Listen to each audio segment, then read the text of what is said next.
kinuha ng KMJ ni Ma'am Jessica Soho. Ayan o. Dati, ngayon wala na. Wala na? Oo.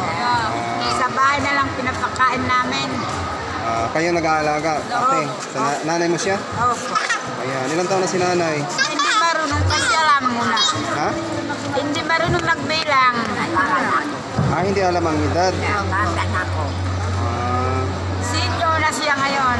Sa inyo mga malakas naman si nanay. Hindi na malakas. Mahina nang maglakad kasi pila ito. Mabuti naman kasama, sinamahan mo siya na inalalayo mo si nanay. Yun, Opo. Yan, napanood ko kasi yung video ni nanay na nag-viral doon sa ano. Yung dati. Dati sa Facebook. Dumaan sa ano ko.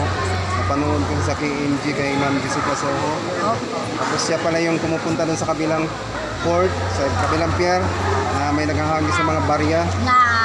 Inaano niya doon sa ano, sinasambot doon sa parang sako. Ayan. Hindi na kayo napunta doon, nanay? Wala na. Pinakamatagal na. Mahigit na mga nagwaluli. 7 bulan. 7 buwan na. Mga wala na siya tulong, wala na siya tinda. Nabagsak na siya ngayon.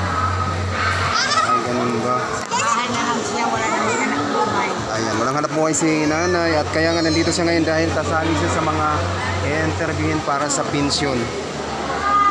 Sige nanay, thank you. Thank you po.